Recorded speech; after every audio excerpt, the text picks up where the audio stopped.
A todo mundo le gusta el rock and roll, pero las chicas prefieren canciones más de tipo sentimental. Eso es lo que nos han dicho que nos tiene que gustar.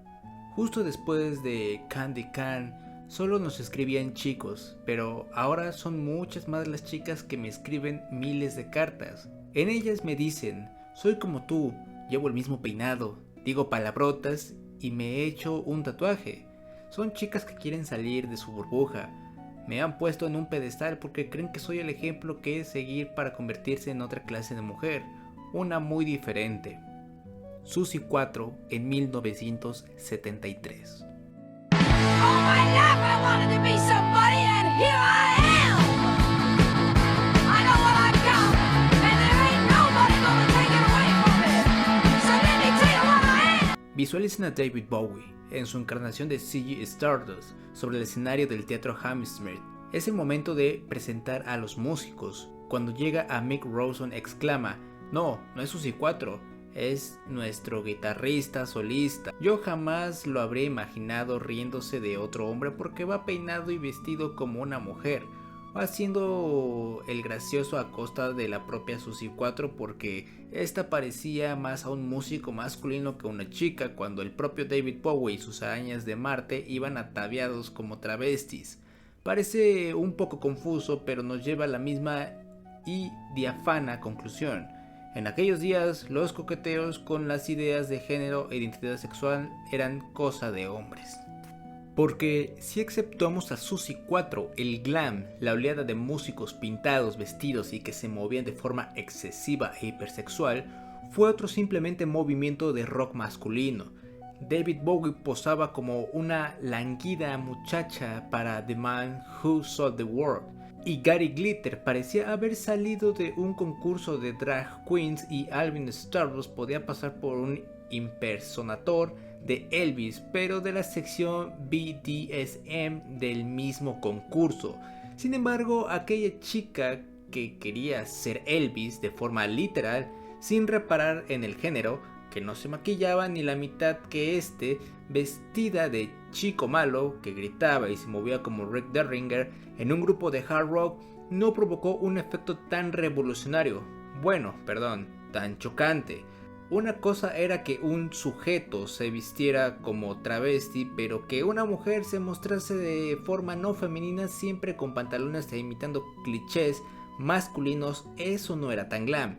Solo una cosa muy vasta y poco femenina. Las cantantes pop de su época la calificaban con desprecio de machorra y boyera, y la crítica tampoco tuvo la más mínima piedad. Para ellos, o bien era un simple reclamo sexual. En NME dijeron que ella era yesca para rellenar el Penthouse, y la Rolling Stone la describió como un chiste pop, o bien un producto prefabricado sin relevancia alguna entre el sonido cliché y la parodia del glam, por obra y gracia del productor Mike Mouse y el dúo de compositores Chin y Chanman. Hasta el punk demostró que los clichés rock se podían doblar, cruzar, ironizar y desafiar. Pocos se atrevieron a decir lo contrario. Bueno, creo que sobre Susi 4 nadie lo ha dicho, con la misma rotundidad con la que sacralizarían a The Runaways, un grupo posterior que en realidad hacía lo mismo que Susi 4, rock elemental, chicas disfrazadas de chicos malos, pero hiperfeminizado, aún más si cabe los estereotipos rockeros. La crítica minusvaloró a 4 en sus días de gloria. No reconoció su talento como cantante ni como instrumentista, solo se quedó como una imagen que le disgustaba profundamente. Era una chica vestida más o menos como un chico, que se mostraba como la líder indiscutible del grupo, formado por hombres, y que en las versiones de clásicos del rock no cambiaba las letras. Las cantaba en primera persona del masculino singular, como así se las había aprendido niña, no por provocar o hacer una lectura politizada. En la década de los 90, el grunge, el indie y el movimiento Riot Grrr pusieron en primera línea a la bajista, instrumento y músico menos lucido del rock, y lo elevaron a una categoría especial como desafío al protagonismo de las guitarras. Llevan décadas venerando a Kira Rosler, Tina Weymouth y Kim Gordon, pero han vuelto a olvidar que Susi 4 ya tocaba el bajo en los años 60. Mucha gente cree que el rock femenino empieza con Joan Jett y se hace como objeto de culto con Patti Smith, pero Susie 4 estaba antes, como también estaban y antes de Susie 4 las intérpretes instrumentistas de soul, rhythm and blues, y como estaban los grupos femeninos de garage y power pop de la segunda mitad de los 60, por ejemplo el quinteto californiano Fanny, a las que las Bungles de los 80s, por ejemplo, deben partir de su estilo y sonido. Estas intérpretes están en las recopilaciones de rarezas del garage rock, la psicodelia y el prog rock, como otros cientos de grupos norteamericanos, europeos y asiáticos a la sombra de The Rolling Stones y de los Beatles, The She's, The Bittersweet, The Doctor of Eve, The Knees of Gears, The White Boots, The Herbie, The Muppets, The Pandoras, The Same, etc.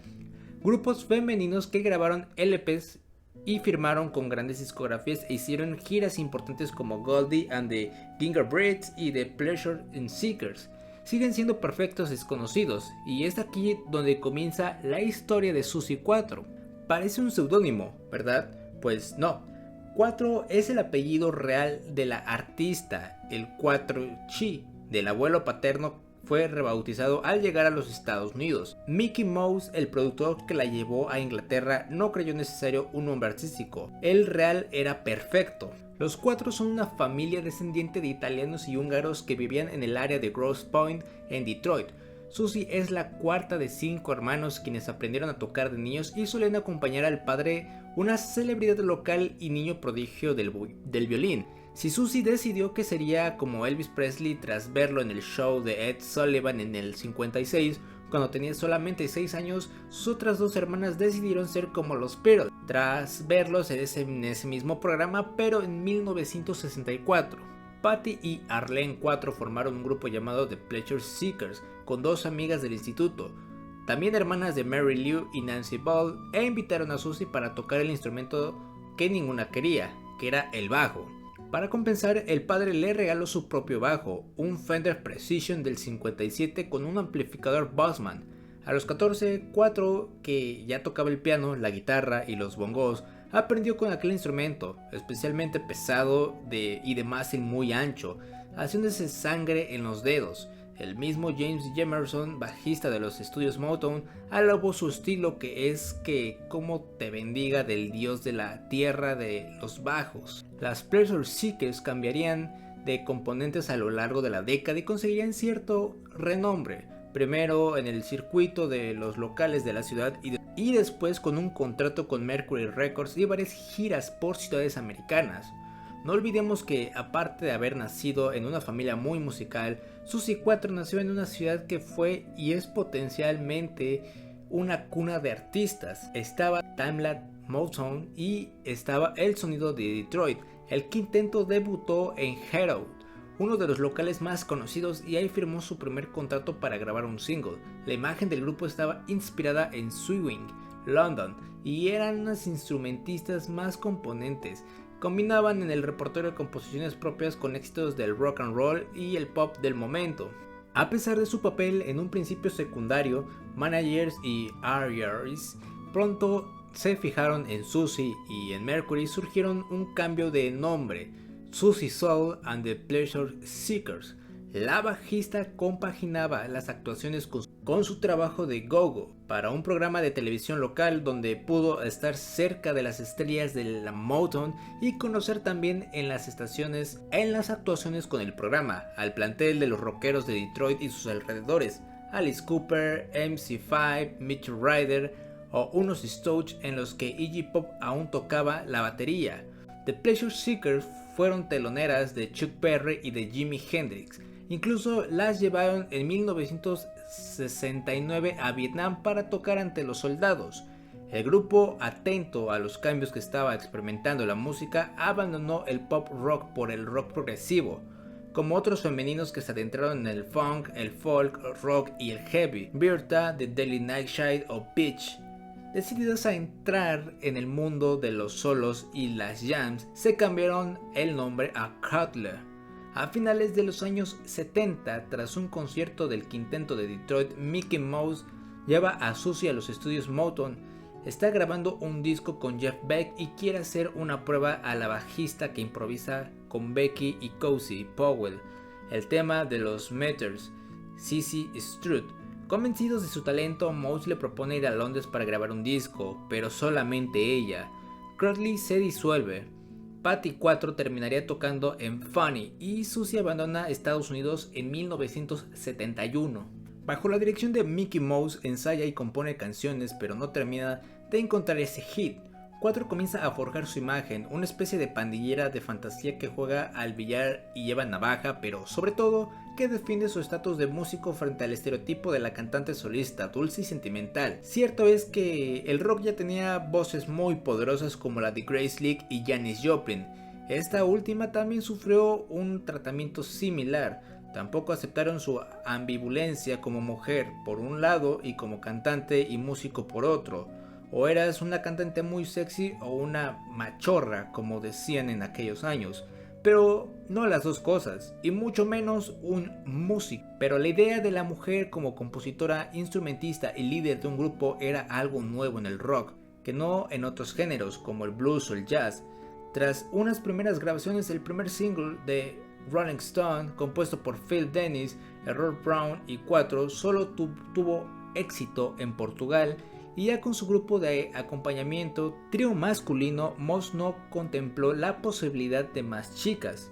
Comienzan las actuaciones, son teloneros de los Kinks y hacen una gira abriendo para Slade y Thin Lizzy. En 1972 también, tras un concierto, Susie 4 es entrevistada por una colaboradora de NMA, que le manifestaba su gran admiración y le cuenta que ella también es americana, que toca la guitarra y compone canciones. Aquella periodista se llama Chrissy Hind. A comienzos de 1973 vuelve a grabar Free Electric Band, una canción del disco de Albert Hammond, y Ain't Gotta Home, un clásico de Rhythm and Blues de Clarence Frogman Henry. Las referencias de 4 son más que evidentes: el rock and roll clásico y la música de su ciudad, soul, rhythm and blues y ese rock seco y furioso que practicaban en Nambour y alrededores. Es cierto que el glam recuperó el rock de los 50 más viciados, si me permiten el adjetivo, pero Mouse no acaba de encontrar las canciones que puedan compensar esos estilos. Para suerte de ambos, Mike Chapman se ha fijado en ella y está dispuesto a ceder una de sus nuevas composiciones. Susie trabaja en la letra con el dúo de Chapman y Chin, responsables de la mayoría de los éxitos del glam, y nace Candy Can. Este single será su primer número 1, producida por el propio Mike Chapman, la voz de 4, hasta entonces reconocible por su tono grave.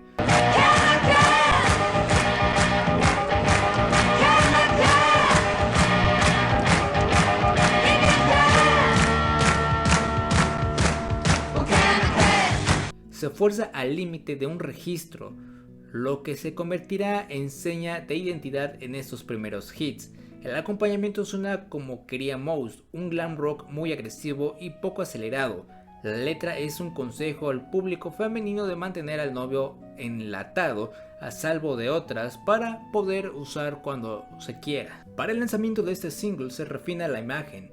En los primeros conciertos la han visto como un artista glam, con cazadoras doradas, el pelo rosa y botas de colores, pero ahora ella decide que va a vestir de cuero.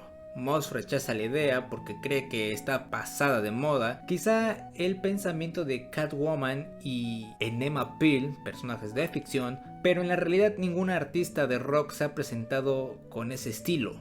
4 está pensando en el traje de regreso de Elvis en 1968, pero también en los modelos de las Shangri-Las y en Peggy Jones, la guitarrista de The Duchess. La imagen será mucho más radical. Se le confecciona a medida un traje de cuero con una larga cremallera plateada.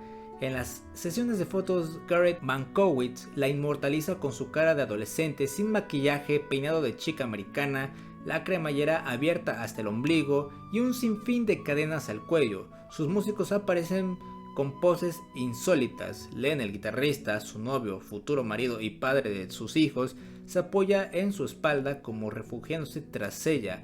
Alastair, el tecladista, asoma la cabeza en el hueco que deja el brazo flexionado en Susie.